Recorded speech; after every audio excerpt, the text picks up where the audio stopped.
नमस्कार दोस्तों, पिछले वीडियो में जो है हम लोग कैलेंडर पढ़ रहे थे। अब कैलेंडर में हम लोग जो है लीप वर्ड्स क्या होता है वो समझ लिए थे, साधारण वर्ष क्या होता है वो समझ लिए थे, विषम दिन कैसे निकाला जाता है वो समझ लिए थे। इस वीडियो में जो है हम कोई डेट दिया रहेगा, उस डेट को कौन सा दिन था ये निकालना सीखेंगे। तो पिछले वीडियो में हमने बता दिया था कि 100 वर्षों में विषम दिनों की संख्या 5 होती है, 200 वर्षों में विषम दिनों की संख्या 3 होती है, 300 वर्षों में विषम दिनों की एक होती है, 400 या 400 का मल्टीपल रहेगा तो उसमें विषम दिनों की संख्या 0 होती है। जो लोग ये चीज नहीं समझ पाए, नहीं देख पाए हैं या नहीं जानते हैं तो हम डिस्क्रिप्शन में पिछले वीडियो का लिंक दे देंगे, वहां से देख लेंगे तो ज्यादा समझ में आएगा, अन्यथा थोड़ा बहुत ही समझ में आएगा। तो दिन का कोड जो है ये जैसे हम लोग सोमवार को एक मानते हैं, है ना, तो उसी तरह से है, इसमें कुछ याद करने वाला नहीं। सोमवार 1, मंगल 2, बुध 3, बृहस्पतिवार 4, शुक्रवार 5, शनिवार 6 और रविवार 7 या 0। ठीक, ये कोई याद करने वाला चीज नहीं है, जनरली सब लोग जानते हैं। सवाल लगाते हैं, है ना, उसमें ज्यादा समझ में आएगा कि इसकी क्या भूमिका है ना। तो पहला सवाल ले लेते हैं, 15 अगस्त 1947। क्वेश्चन नंबर 15 अगस्त 1947 को कौन सा दिन था? कौन सा दिन था ये हमको निकालना है। 15 अगस्त 1947 को कौन सा दिन था? हम लोग जितना भी कैलकुलेशन करेंगे सब विषम दिनों के आधार पे करेंगे। अभी ट्रिक की कोई बात नहीं होगी, जैसे कैलेंडर का निर्माण हुआ था उसी मेथड से हम लोग जो है दिन निकालना सीखेंगे। ट्रिक की बात हम लोग लास्ट में करेंगे, ठीक है ना। तो 1947 देखिए चल रहा है, तो जो चल रहा है उसको छोड़ देंगे, उसमें विषम दिनों की संख्या बाद में निकालेंगे। तो 1946 एक साल पहले वाला, ये तो चल ही रहा है 1947। अब इसको तोड़ते हैं, अब तोड़ेंगे कैसे? इसके आधार पे। तो पहला हमको 400 का मल्टीपल ही लिखना होता। तो ये जो है 1900 किसके करीब है? 1600, और फिर उसके बाद आ जाएगा 2000। तो ये 1600 के करीब है, तो इसको क्या लिख सकते हैं? इसको तोड़ सकते हैं 1600 और इसको 300 लिख सकते हैं। 16 3 1900 हो गया, 1900 प्लस 46, ठीक है ना। इसको इस तरह लिख सकते हैं। ये याद रखें कि पहला जो मल्टीपल होगा वो हमारा 4 का मल्टीपल होना चाहिए, 400, 800, 1200, 1600, 2000, 2400 इस तरह का होना चाहिए। और फिर उसके बाद जो है इन तीनों में से कोई एक आएगा, या तो 300 आ जाए, या तो 200 आ जाए, या तो 100 आ जाए, ठीक, यही आएगा, ये याद रखेंगे। तो हमको पता है 1600 में विषम दिनों की संख्या जो है 0 होती है, और 300 में विषम दिनों की संख्या 1 होती है, 1। अब इस 46 वर्ष में साधारण वर्ष भी होंगे, लीप वर्ष भी होंगे। तो पहले पता कर लेंगे कितने साधारण वर्ष है, कितने लीप वर्ष है। तो 4 से इसको डिवाइड कर देंगे, सिंपल 4 से डिवाइड करेंगे, 4 एकम 4, ये खत्म। फिर कितना हो गया? 4 एकम 4, 2 रिमाइंडर बच गया। लीप वर्ष में याद रखेंगे रिमाइंडर से हमको नहीं मतलब होता, कितना बार गया हो उससे मतलब होता है। यानी 11 लीप वर्ष पड़ेंगे। तो 46 में से 11 लीप वर्ष हो गए, तो साधारण वर्ष कितने हो गए? 46 माइनस 11, ये हो गए। और लीप वर्ष में पता होता है कि विषम दिनों की संख्या कितनी होती है? 2 से। तो इसमें मल्टीप्लाई कर देंगे 2 से, और इसमें मल्टीप्लाई कर देंगे 1 से। साधारण वर्ष में विषम दिनों की संख्या 1 होती है। ये हो गया 0 प्लस 1, ये कितना? 11 दूना के 22, और ये कितना हो जाएगा? पहले तो इसमें से घटा लेते हैं, तो 6 में से 1 गया, कितना बचेगा? 5, और 4 में से 1 गया, कितना बचेगा? 3, ठीक। 1 से मल्टीप्लाई करेंगे, यही आएगा 35 हो गया, ठीक। अब इसको जो है या तो जोड़ के 7 से डिवाइड कर लें और रिमाइंडर निकाल लें, विषम दिन निकाल लें, या तो यहीं पे इसको 7 से डिवाइड करके छोटा कर दें। तो ये 0 प्लस 1, 7 से इसको डिवाइड करेंगे, 7 3 21, एक रिमाइंडर बच गया, यानी विषम दिनों की संख्या 1। और इसको 7 से डिवाइड करेंगे, 7 5 35, इसमें कोई नहीं बचेगा, ये हो गया 0। और यहाँ से हमको यहाँ 2 विषम दिन प्राप्त हुए, यानी 1946 तक जो है विषम दिनों की संख्या 2 आएगी। अब जो है ये जो ईयर चल रहा है 1947 वाला, उसमें काउंट करते हैं 1947 वाला। तो ये जो है अगस्त तक गया है, तो जनवरी, फरवरी, मार्च, अप्रैल, मई, जून, जुलाई, अगस्त, ठीक। इसमें हम बताए थे कि जो जनवरी होता है 31 का महीना होता है, 31 का महीना होने के कारण इसमें विषम दिनों की संख्या कितनी आएगी? 3 आएगी। 7 से डिवाइड करेंगे, 7 चौक 28, 3 रिमाइंडर बचेगा। ठीक, और ये चेक करेंगे फरवरी, ये जो 1947 है ये लीप वर्ष है कि नहीं है। तो ये जो है इसको 4 से भाग करेंगे लास्ट 2 अंक को, ये 4 से नहीं कटेगा, नहीं कटेगा तो ये कौन सा महीना होगा? 28 का ही होगा। तो इसमें विषम दिनों की संख्या कितनी हो जाएगी? 0। मार्च 31 का होता है, इसमें विषम दिनों की संख्या कितनी हो जाएगी? 3। अप्रैल 30 का होता है, इसमें विषम दिनों की संख्या 2। मार्च, अप्रैल, मई जो होगा वो 31 का होता है, 3। जून जो होता है 30 का होता है, तो इसमें 2। जुलाई 31 का होता है, 31 का होता है, तो ये कितना हो गया? 3। अगस्त में 15 तारीख, ठीक, 15 है। अब इसको जोड़ लेते हैं, या 7 से एलिमिनेट होगा तो घटा लेंगे, या जोड़ेंगे 7 से ज्यादा होगा तो 7 में से तुरंत घटा लेंगे। तो कितना हो गया? 3 3 6, अच्छा 2 8, 8 हो गया। और यहाँ जो है 1 बचेगा, 7 में से घटा लेंगे, 7 से जो होगा 7 में से घटा के उसको छोटा बना लेंगे। 1 बचा, ये कितना हो गया? 3 1 4, 4 हो गया, 4 2 6, 6 3 कितना हो गया? 9। 9 में से 7 घटाएंगे तो 2 हो गया। और ये कितना हो गया? 15 और 2 17, ये हो गया 17। और 17 और 7 से इसको डिवाइड करेंगे तो कितना इसमें रिमाइंडर बचेगा? तो 7 दूना के 14, इसमें 3 बच जाएगा। ठीक, 3 यहाँ बचा था, 2 यहाँ बचा था, 3 और 2 कितना हो गया? 5। 5 का मतलब कौन सा हो गया? सोमवार 1, मंगल 2, बुध 3, बृहस्पतिवार 4, शुक्रवार 5। यानी उस दिन कौन सा दिन था? शुक्रवार।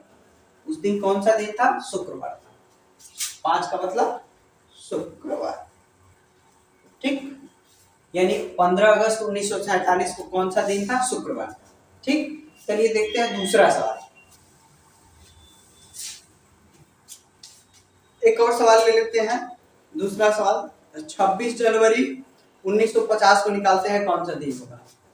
ठीक, 26 जनवरी 1950 को कौन सा दिन था? ठीक, तो 1950 चल रहा है, उसको छोड़ देते हैं, तो 1949 तक निकालते हैं पहले विषम दिनों की संख्या। 1949। ठीक, अब इसको तोड़ेंगे 400 के मल्टीपल में। पहला हमको तोड़ना है 400 के मल्टीपल में, तो इसको क्या तोड़ सकते हैं? 4 चौक को 1600।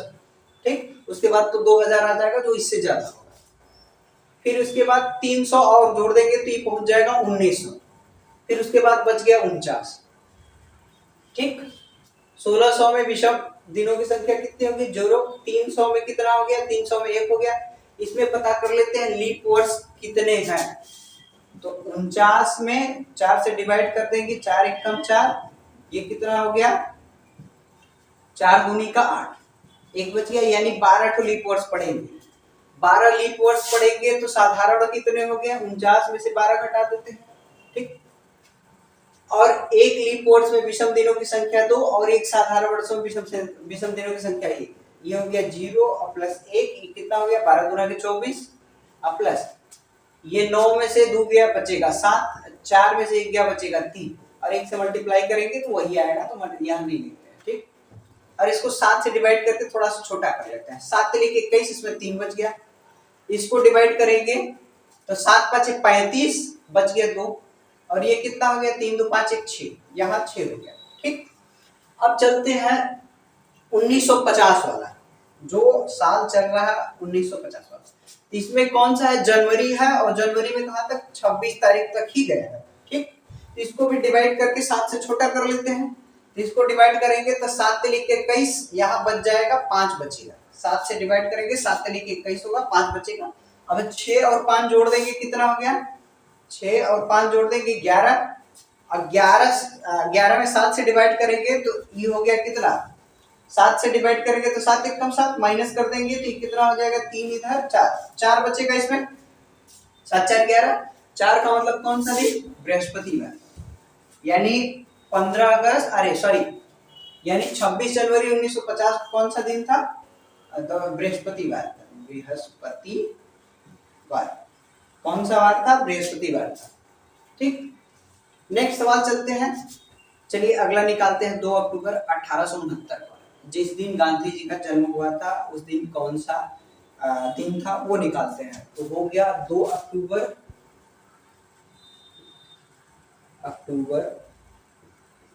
1869। ठीक, इसका निकालते हैं। तो ये जो है 1869 तो चल ही रहा है, तो हम निकाल लेते हैं 1868। ठीक, पहला मल्टीपल हम बताए थे 400 का होना चाहिए, तो ये हो गया 1600। 1600 और 200 जोड़ देंगे तो कितना हो जाएगा 1800। अब फिर हो गया 68। 1600 वर्षों में विषम दिनों की संख्या 0 और 200 में बताए थे कितना होता है 3। और इसमें पता कर लेते हैं लीप वर्ष कितना है। तो 68 में 4 से डिवाइड करेंगे तो कितना हो गया 4 एक कम 4, 2 बचा, 4 7 28। ठीक, 4 7 28 यानी 17 तो लीप वर्ष पड़ेगा। तो 17 लीप वर्ष और एक लीप वर्ष में विषम दिनों की संख्या 2 से मल्टीप्लाई कर देंगे। और 68 में से 17 लीप वर्ष था, तो 68 माइनस 17 तो साधारण घटा देंगे तो हो जाएगा, और 1 से मल्टीप्लाई इसमें कर देंगे तो 0 और प्लस 3, 17 दुना के 34 हो गया। और ये कितना हो गया 8 में से 7 गया 1, ये हो गया 6 में से 1 गया 5, 51। अब इसको 7 से काट के ये दोनों को छोटा कर देते हैं, अच्छा रहेगा। 7 से इसको डिवाइड करेंगे तो ये कितना हो गया 7 चौक 28, 7 5 35, 7 4 बार जाएगा तो 28 इधर हो गया, तो 2 इधर 6, यहाँ 6 बचेगा। और ये हो गया 51 को डिवाइड करेंगे तो 7 7 49 है ना, यहाँ 2 बचेगा। 7 7 49, 50 51, 2 बचेगा। ठीक, ये कितना हो गया 36 9 9 2 11, 11 में से फिर 7 घटा देंगे तो कितना बचेगा ये 4 बचेगा। ठीक, यहाँ विषम दिनों की संख्या 4, यानी 1868 तक काउंटिंग करेंगे तो उसमें विषम दिनों की संख्या 4 आएगी। अब चलते हैं 1869 वाले। ठीक, इसमें काउंट कर लेते हैं यहाँ तक विषम दिनों की संख्या क्या आएगी। तो जनवरी, फरवरी, मार्च, अप्रैल, मई, जून, जुलाई, अगस्त, सितंबर, अक्टूबर। ठीक, जुलाई 31 का, तो इसमें विषम दिनों की संख्या 3। फरवरी जो है ये लीप वर्ष नहीं है, 1969 लीप वर्ष नहीं है, तो इसमें विषम दिनों की संख्या 0। 28 का महीना होगा, 7 से डिवाइड करेंगे खत्म। ये मार्च 31 का 3, अप्रैल 30 का तो 2, ये 31 का होगा 3, ये 30 का होगा 2, और ये जो है 31 का होगा 3, और ये भी 31 का होगा 3। जुलाई और अगस्त एक ऐसा महीना होता है जो लगातार 31 के आते हैं। ठीक, और सितंबर 30 हो जाएगा। अक्टूबर में 2 ही तारीख है तो 2। ठीक, 7 आएगा या 7 से ज्यादा आएगा तो 7 में से घटा के उसको छोटा बना लेंगे। ये कितना हो गया 3 3 6 6 2 8, यहाँ तक 1 बचेगा। ठीक, 8 हो जाएगा, 7 में से घटा लेंगे तो 1 हो जाएगा। ये कितना हो गया 3 2 5 5 1 6 6 3 9, यहाँ हो जाएगा 2। ठीक, यहाँ तक ये कितना हो गया 3 2 5 5 2 7, यहाँ तक 7 खत्म, ये 2 बचेगा, यानी विषम दिनों की संख्या यहाँ तक 2 आ गई। 4 ये था 2 ये था, तो 4 और प्लस 2 कितना हो गया 6। 6 का मतलब कौन सा शनिवार, 6 का मतलब शनिवार, यानी जिस दिन गांधी जी का जन्म हुआ था उस दिन कौन सा दिन था, शनिवार का दिन था। ठीक, एक और निकाल लेते हैं।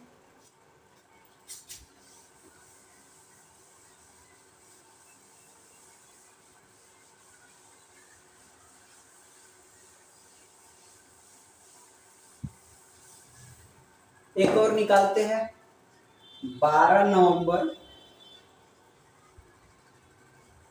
1998 कौन सा दिन था। ठीक, 12 नवंबर 1998 को कौन सा दिन था। तो 98 को छोड़ देते हैं क्योंकि ये तो चल ही रहा है, 1997 तक निकालते हैं। तो पहला मल्टीपल 400 का होना चाहिए, तो ये हो गया 1600, फिर उसके बाद 300, 1900 हो गया, अब फिर बचा 97। ठीक, 97। इसमें विषम दिनों की संख्या 0, 300 में विषम दिनों की संख्या 1, और इसमें पता कर लेते हैं लीप वर्ष कितना है। तो 97 में 4 से भाग देंगे तो 4 गुना की 8, 1 बच गया, ये हो गया 4 चौका 16, यानी 24 टू लीप वर्ष पड़ेगा। तो एक लीप वर्ष में विषम दिनों की संख्या 2 होती है, तो 24 में 2 से मल्टीप्लाई कर देंगे, यहाँ विषम दिनों की संख्या हो गया। 97 में से 24 लीप वर्ष है, तो नॉन लीप ईयर्स कितना होगा 97 में से 24 घटा दें, और हमको पता है नॉन लीप ईयर में विषम दिनों की संख्या 1 होती है, तो इससे 1 से मल्टीप्लाई करते हैं। ये हो गया 0 + 1, 24 × 48, ये कितना हो गया, 7 में से 4 गया 3, और 9 में से 2 गया 7। ठीक, अब इसको जो है इन दोनों को 7 से डिवाइड करके छोटा बना लेते हैं। 0 + 1, इसको 7 से डिवाइड करेंगे 35, 7 × 42, यानी 6 बचेगा। यहाँ इसको डिवाइड करेंगे 7 10 में 70, यहाँ 3 बचेगा। ठीक, 7 10 में 70, 3 बचेगा। ये कितना हो गया, 6 1 7, ये खत्म, ये 3 यहाँ से बचेगा। ठीक, यानी 1997 तक विषम दिनों की संख्या 3 हो गया। अब 1998 चलते हैं। 1998 जनवरी, फरवरी, मार्च, अप्रैल, मई, जून, जुलाई, अगस्त, सितंबर, अक्टूबर, और फिर उसके बाद नवंबर। ये जनवरी का महीना 30-31 का 3, ये फरवरी चेक कर लेते हैं कि ये लीप वर्ष है कि नॉन लीप वर्ष है। तो लास्ट के 2 अंक का 4 से डिवाइड करेंगे, तो 4 गुना के 8 हो जाएगा, 1 बचेगा, 18 होगा, 4 से नहीं कटेगा, यानी ये लीप वर्ष नहीं है। लीप वर्ष नहीं है तो 28 का महीना होगा, तो 28 को 7 से डिवाइड करेंगे तो विषम दिनों की संख्या हो जाएगी 0। मार्च 31 3, अप्रैल जो है 30 का 2, फिर मई जो है अप्रैल मई जो है ये हो जाएगा 3, जून 2, जुलाई 3, अगस्त 3, सितंबर 2, अक्टूबर जो होता है 3 होता है, नवंबर जो होता है, नवंबर में कितना 12 तारीख। ठीक है ना। अब ये कितना गया, 3 3 6 6 2 8, 8 का मतलब 1, 3 1 4, 4 2 6, 6 3 9, 9 का मतलब 2, ये कितना हो गया, 3 2 5, 5 2 7, यहाँ तक खत्म।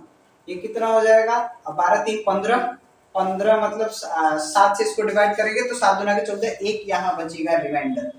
यानी 1998 12 नवंबर तक जो है यहाँ विषम दिनों की संख्या 1, ऊपर 3 आया था, यहाँ 1 आया, तो 3 1 कितना हो गया, 4 हो गया। 4 का मतलब कौन सा, उस दिन गुरुवार बृहस्पतिवार था, बृहस्पतिवार, उस दिन कौन सा दिन था, बृहस्पतिवार था। ठीक, एक और निकाल लेते हैं, आज का डेट निकालते हैं। ठीक,